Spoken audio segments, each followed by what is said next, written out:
आज हम स्वामी अच्युतानंद जी के समाज सुधार के बारे में कुछ जानकारी देना चाहेंगे। ये ध्यान से सुने, समझें और हमारे अपने समय में हम क्या कर सकते हैं इसकी भूमिका बनाने का प्रयास करें। स्वामी अच्युतानंद जी का समाज सुधार विशेष रूप से दलित जातियों में मानवीय गरिमा और आत्मसम्मान पैदा करने का था। उन्होंने 1912 से 1922 तक इसी क्षेत्र में खास काम किया। उसके बाद जब आदि हिंदू आंदोलन आरंभ हुआ तो उन्होंने अपने समाज सुधार कार्य को और भी व्यापक रूप से आगे बढ़ाया। ये सुधार इतने क्रांतिकारी थे कि उसने द्विजातियों में यानी ब्राह्मणों में खलबली मचा दी। इन सुधारों में पहला सुधार था अपने बच्चों को शिक्षा दिलाना, दूसरा था मृतक पशुओं के मांस को खाने से रोकना, तीसरा गंदे पैसे का परित्याग, चौथा था बेगार के विरुद्ध संघर्ष, पांचवा नशे पते से का उन्मूलन, छठा था आपस में छुआछूत न करें, सातवां था सतबसना का परित्याग। और इस तरह से ये सुधार साधारण नहीं थे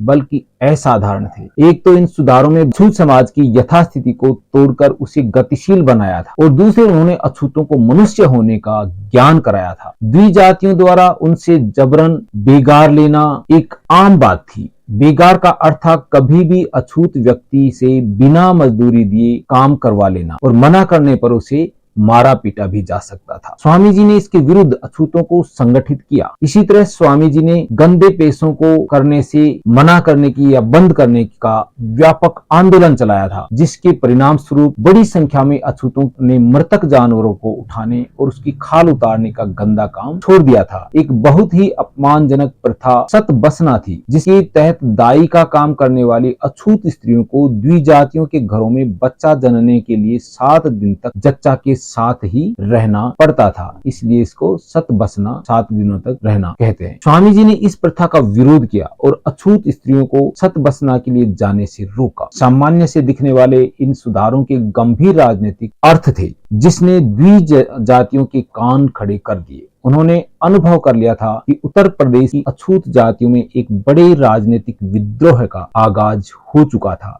इस आगाज ने न केवल पूरे हिंदू समाज को बल्कि उस समय के साहित्य और पत्रकारिता को भी उद्वेलित कर दिया था। परिणामतः हिंदू संस्थाएं अछूतोद्धार की सभाएं करने लगी थी। पत्र पत्रिकाओं में अछूत उत्थान के समर्थन में लेख छपने शुरू हो गए थे और चांद पत्रिका ने 1927 में अछूत अंक निकाला था, जिसमें गांधी के दलितोत्थान के पक्ष में सामग्री छापी गई थी। स्वामी जी ने के इस आंदोलन का सर्वाधिक प्रभाव साहित्यकार प्रेमचंद पर पड़ा था। उनकी अनेक कहानियों पर यह प्रभाव दिखाई देता है। यहाँ तक कि उनके उपन्यास रंगभूमि में भी नायक सूरदास में अच्युतानंद को गांधीवादी बनाकर पेश किया गया है। कहने का अभिप्राय यह है कि स्वामी अच्युतानंद का आदि हिंदू आंदोलन हिंदी क्षेत्र का एकमात्र आंदोलन था, जिसने तत्कालीन समाज, राजनीति और साहित्य पर गहरा प्रभाव डाला था। तो दोस्तों, आज भी जो हम जाति प्रथा के खिलाफ जब आंदोलन छेड़ते हैं तो जो सवर्ण लोग हैं वो नाटक करते हैं उन्हें दूर करने का, लेकिन गहरे में वो कहीं ना कहीं उनके जहन में बनाए रखने का है। आप चारों तरफ नजर उठाकर देखें, कुछ लोग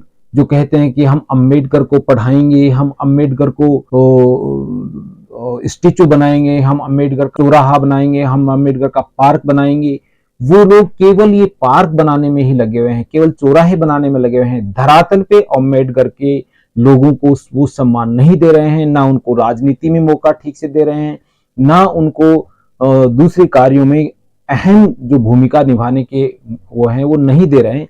चाहे उनके पास जितना टैलेंट है उसको उतना ही दूर रखा जा रहा है और साधारण लोगों को एंट्री देकर के मोहरे के रूप में यूज किया जा रहा है। ये आप अगर अपनी आंखें ठीक से खोलें, अपदीपो भव यानी अपना भीतर का दीपक, अपने भीतर का ज्ञान जगा करके देखें तो आपको पता चलेगा कि जो केवल मोहरे बनाने लायक लोग हैं उनको ही आगे बढ़ा करके मोहरे के रूप में उपयोग किया जा रहा है, न कि इंटेलेक्चुअल्स को मौका दिया जा रहा है। तो उनका तब माना जाए जब वो इंटेलेक्चुअल्स को मौका दें और उनकी बनाई हुई योजनाओं को लागू करें। अदरवाइज तो इनका वही पहले वाला धर्रा, चाहे वो गांधी जी हों चाहे वो और कोई हों, इस तरह से हमें देखना चाहिए। इसी के साथ आप लोगों का बहुत बहुत धन्यवाद। Thank you very much. अगर आपको ये वीडियो अच्छा लगा हो तो इसे लाइक, शेयर और सब्सक्राइब अवश्य करें। हाँ, कमेंट अवश्य लिखें ताकि अगर कोई गलत बात आ गई है उसे सुधारने के लिए हमें अवश्य बताएं ताकि हम उसे सुधार सकें। और अगर सब ठीक है तो हमारा हौसला अफजाई के लिए भी आप कमेंट अवश्य दें, ताकि हम और उत्साह के साथ और बेहतर तरीके से हम अपने इन कंटेंट्स को रख सकें और हम और उत्साहित होकर के कार्य कर सकें। थैंक यू वेरी मच, आपका बहुत बहुत साधुवाद।